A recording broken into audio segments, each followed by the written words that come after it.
So in the fourth session our father gearbox la how we can calculating the progression ratio. For example, ஒரு gearbox வந்து நம்ம impedance meter speed calculate பண்ணனும்னா நமக்கு என்ன gearbox அதாவது number of speed 9 12 16 18ங்கற மாதிரி ஒரு ஸ்பீட் எவ்வளவுன்னு நமக்கு தெரிஞ்சிருக்கணும். along with the minimum speed and maximum speed. So இந்த மூணு ரா டீடைல்ஸ் தெரிஞ்சா மட்டும் தான் நாம progression ratio வச்சு in between இத வந்து கால்குலேட் பண்ண முடியும். புரியுதா? சோ இதெல்லாம் ஆல்ரெடி கிளாஸ்ல பார்த்திருக்கோம். இந்த கிளாஸ்ல பார்க்கும்போது இந்த psi வேல்யூ கண்டுபிடிச்சிட்டா இந்த மூணு மெத்தட்ல நாம பார்த்திருக்கோம். இல்லீங்களா? அது என்னென்ன மெத்தட்னு சொல்லிட்டு let me explain about Michael to us. மூணு மெத்தட் நம்ம பார்த்துருக்கோம். Direct method, indirect method and fractional method. First நம்ம டைரக்ட் மெத்தட் பார்க்கலாம். டைரக்ட் மெத்தட்னு ஒன்றும் கிடையாது. n maximum divide n minimum equal to psi n -1 அந்த ஃபார்முலா யூஸ் பண்ணி நம்ம டைரக்ட் மெத்தடு போடுவோம். அதில் வந்து டேரெக்டாக அந்த வேல்யூ கிடச்சோன்னா அதை சப்ஸ்டியூட் பண்ணால் டேரெக்டாக அந்த வேல்யூ கிடச்சிடும். பிஹெச்டி டேட்டா புக் 7.20 பார்த்தீங்கன்னா அந்த வேல்யூக்கு வந்து பார்த்தீங்கன்னா R5 equal to 1.6, R10 equal to 1.25, R20 equal to 1.12, R40 equal to 1.60. இந்த வேல்யூலாம் பார்த்தீங்கன்னா டேரெக்டாக கிடச்சிரும். அந்த ரோலை பார்த்தீங்கன்னா டேரெக்டாக இருக்கும். அது வந்து டேரெக்ட் மெத்தட். டேரெக்டாக வந்து எடுத்து நம்ம சப்ஸ்டியூட் பண்ணி அந்த வேல்யூ ஈஸியாக போட்டுக்கலாம். அது இன்டேரக்ட் மெத்தட் பார்த்தீங்கன்னா ஒன்றும் கிடையாது. அதே மாதிரி போட்டு அந்த வேல்யூ வந்து கிடச்சிருக்காது. இப்போது n maximum divide n minimum psi n power 1 அந்த வேல்யூ வந்து போட்டு அந்த வேல்யூ வந்து கிடச்சிருக்காது. இப்போ டேரக்ட் மெத்தட் பார்த்தீங்கன்னா அந்த ரோல் இருக்காது. அதெல்லாம் நம்ம என்ன பண்ணணும், டேரக்ட் மெத்தட் பார்த்தீங்கன்னா நீங்கள் we can take a directly in value in data book. Indirect method அப்படி கிடையாது. அந்த வேல்யூ பார்த்தீங்கன்னா அந்த டேட்டா புக்கில் இருக்கும். பட்டு அது நம்ம ட்ரைஸ் வந்து பார்த்தீங்கன்னா நம்ம இன்டூ பண்ணணும். வி கான் ஃபைண்ட் த வேல்யூன்னு டேரக்ட்லி. ஸோ அந்த இன்டைரக்ட் மெத்தட் பார்த்தீங்கன்னா இப்போ R5, R10, R20, R40ல அந்த ரோல் பார்த்தீங்கன்னா இப்போ 1.25 வைங்க. அதை இது 1 டைம் இல்லை 2 டைம் இல்லை 3 டைம் அதை இன்டூ பண்ணி பார்த்தா அந்த வேல்யூ கிடைக்கும். அதே மாதிரி பார்த்தீங்கன்னா 1.12, 1.1, 1.06 அதெல்லாம் பார்த்தீங்கன்னா 3 டைம் 4 டைம் இன்டூ பண்ணி பார்த்தீங்கன்னா அந்த வேல்யூ கிடைக்கும். அது வந்து அந்த வேல்யூ கிடைச்சோடனே வி கேன் சப்ஸ்டியூட். அது வந்து பார்த்தீங்கன்னா இன்டைரக்ட் மெத்தட். அதே ஃப்ராக்ஷன் மெத்தட் இதுக்கு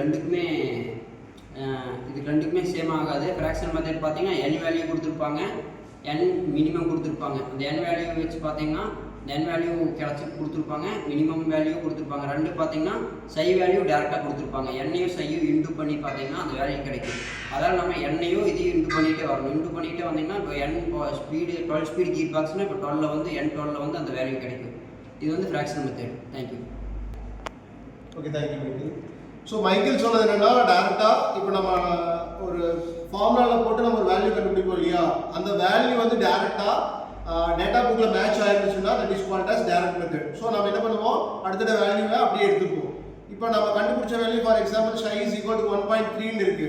பட் நம்மளோட டேபிளேஷனில் பார்த்தோம்னா 1.6, 1.25, 1.2 ஆர் 1.06 சம்பந்தமே இல்லாமல் இருக்குன்னா நாம் அதை என்ன பண்ணணும், மல்டிப்ளை பண்ணணும் ட்வைஸ். 1.6 into 1.6 போட்டு பார்க்கணும். அப்படி போட்டு பார்க்கும்போது நம்மளுக்கு 1.3 எக்ஸாக்டாக வருதான்னு பார்க்கணும்.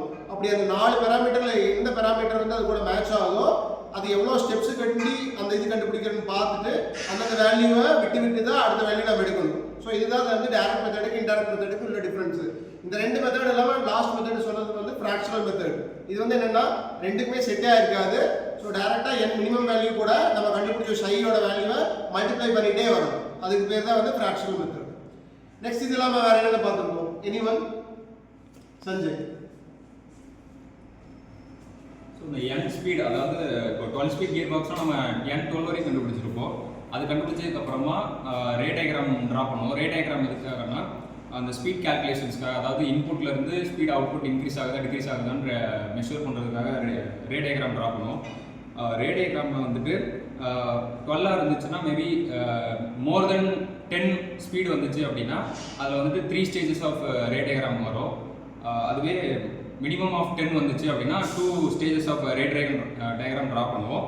இதில் வந்துட்டு நம்ம ஒரு 3 ஸ்டேஜஸ் அப்படின்னா ஃபர்ஸ்ட் ஃபார்முலா யூஸ் பண்ணுவோம். இதில் வந்து n max divided by n input அப்படின்னு ஒரு ஃபார்முலா சப்ஸ்டியூட் பண்ணுவோம். அதில் கிடைக்கிற வேல்யூ நமக்கு வந்துட்டு கிரேட்டர் தென் 0.25 இருக்கணும். அப்படி இருந்துச்சு அப்படின்னா நம்மளோட வேல்யூஸ் கரெக்டாக இருக்குன்னு அர்த்தம். And n minimum divide by n input, same input வேல்யூவை இன்க்ளூட் பண்ணி நம்ம ஒரு வேல்யூ கிடைக்கும். அது வந்துட்டு லெஸர் தென் 2 இருக்கணும். அப்படி இருக்கும்போது இந்த ரெண்டு வேல்யூ பர்ஃபெக்ட் ஆச்சுன்னா நமக்கு ரே டயக்ராம் வந்துட்டு பர்ஃபெக்டாக கிளியராக கிடைக்கும். இது முடிஞ்சதுக்கப்புறமா இதே மாதிரி 3 ஸ்டேஜஸ்க்கும் ரெடி பண்ணோம். ஆஃப்டர் தட் கைனமேட்டிக் அரேஞ்ச்மெண்ட் அப்படின்னு கைனமேட்டிக் அரேஞ்ச்மெண்ட்டோட டிராயிங் வந்துட்டு நம்ம இந்த ஸ்பீடை மெஷர் பண்ணி அதை வச்சு ட்ரா பண்ணுவோம். இது எதுக்காகனா எந்த கியர்ஸ்லாம் மெஷ் ஆகுது, எந்த கியர்ஸ்லாம் ரன் ஆகுதுங்கிறத செக் பண்ணுறதுக்காக. ஆஃப்டர் தட் இதெல்லாம் முடிஞ்சதுக்கப்புறம் n ஸ்பீட் அதாவது 12 ஸ்பீட் கண்டுபிடிச்சிட்டோம். இதில் யூஸ் பண்ணுற கியர்ஸோட டீத் என்னென்ன அப்படின்னு கண்டுபிடிக்கிறதுக்கு நம்ம அதை வச்சு இதோட கியரோட டீத்லாம் மெஷர் பண்ணுவோம்.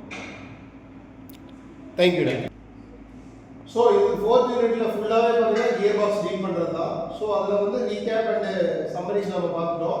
Activity we can't able to give, ஏன்னா இது லெங்தியான ப்ராப்ளம் வரைக்கும் நம்ம ஆக்டிவிட்டி பண்ண முடியல. ஸோ நெக்ஸ்ட் யூனிட்ல கியர் பிரேக்ஸில் நம்ம ஆக்டிவிட்டி கண்டிப்பாக பண்ணலாம். தேங்க்யூ. Thank you sir.